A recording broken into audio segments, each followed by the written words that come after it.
안녕하십니까. 안녕하십니까. 별별 양성자 오랜만에 인사드리겠습니다. 방사선종합과 노재명입니다.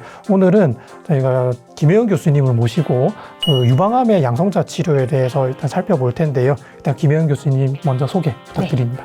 안녕하십니까. 저는 삼성서울병원 방사선종양학과의 김혜영입니다.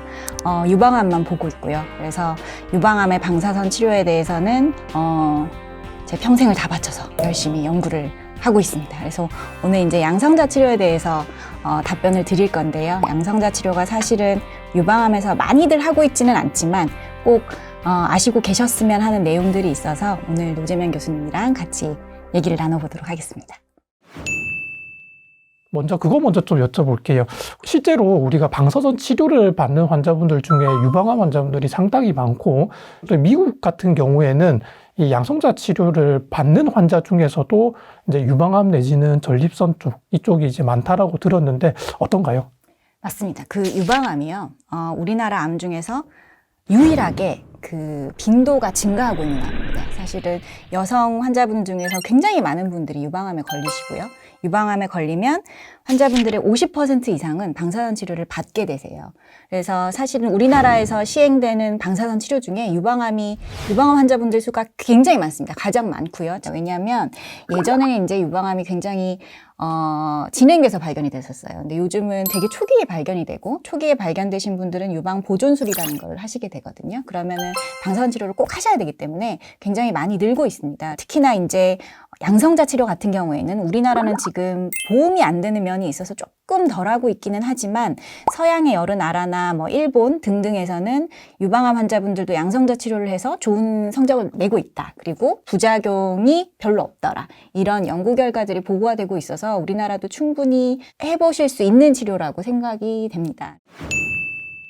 그러면 이제 말씀 주신 것처럼 이제 외국에서는 오히려 유방암 쪽에 이제 양성자 치료의 경험이 되게 적지 않다. 그렇게 볼 수 있는데, 그러면 어떤 점에서 양성자 치료가 좋은가요? 어떤 게 있냐면요. 양성자 치료는 전문으로 하시잖아요. 이제 그 방사선 이렇게 가다가 가장 이렇게 피해야 될 장기 앞에서 딱 멈추죠. 그래서 부작용이 적어요. 그래서 예를 들면 유방 전체 절제술을 받으신 환자분들은 이 흉곽만 거의 남게 되거든요. 유방 조직이 다 절제가 되고, 그리고 왼쪽에 수술을 받으신 분들은 심장이랑 흉곽이 딱 붙어 있어서 거기는 방사선 치료를 하게 되면 심장의 방사선을 피할 수가 없어요. 그냥 우리 엑스레이로는.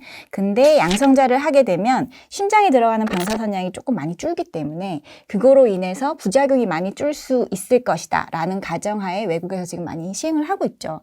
우리나라 분들에서도 적용이 좀 필요하다고 할 수 있습니다. 네네.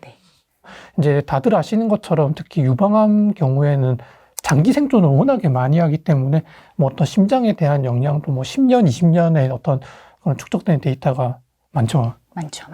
요즘은 유방암은 한번 겪고 지나가는 병입니다. 그래서 그 병을 치료하고 나서 20, 30년 후에도 굉장히 오래들 살아 계시는 종류의 병이기 때문에 굉장히 달라요. 이제 부작용이 굉장히 신경을 써야 되는데요. 그래서 이제 양성자가 좀 필요합니다.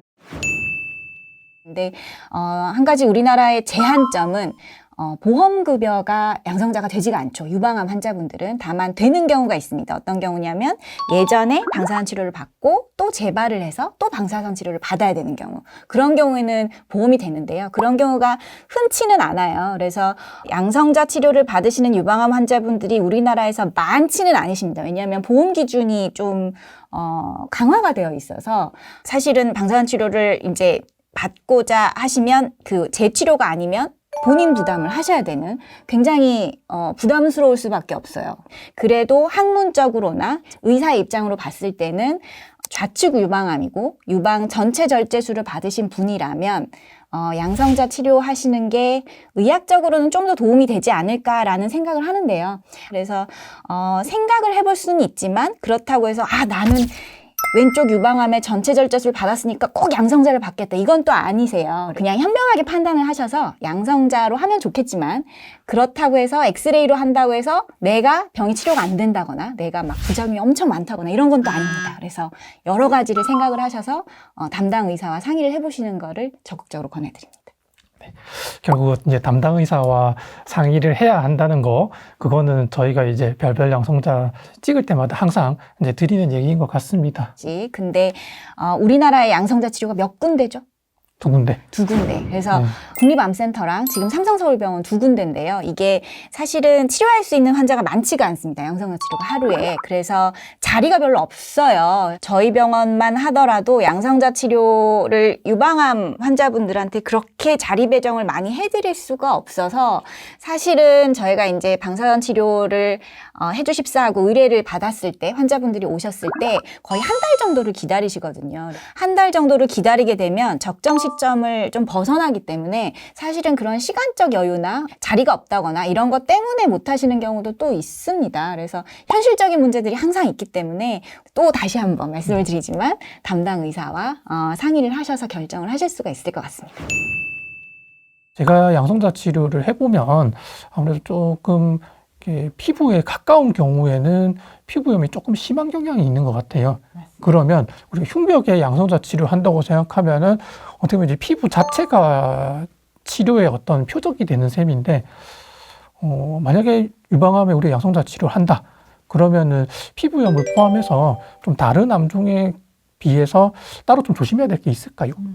피부염이 제일 중요하고요. 왜냐하면 이제 양성자의 고유의 특성이 피부에 조금 더 설량이 더 많이 들어갑니다. 엑스레이에 비해서. 그래서 환자분들이 이렇게 특히나 유방 전체 절제술을 받으신 분들은 워낙에 그냥 요 보존술 받으신 분들보다 조금 더 빨개지는 경향이 있거든요. 근데 양성자 치료를 하게 되면 그게 조금 더 도드라져 보이기는 합니다. 그리고 치료 중에 특별히 엑스레이와 다른 것은 없습니다. 유방암 환자분들은. 그래서 가끔 이 왼쪽 유방 치료받는 경우에 호흡을 멈춘 상태에서 치료하는 경우도 있기는 있는데요. 그거는 병원마다 프로토콜이 조금 달라서 시행하는 경우도 있고 그렇지 않은 경우도 있기 때문에 언제든지 내 상황에 따라서 다를 수 있다. 이렇게 생각하시면 될 것 같습니다.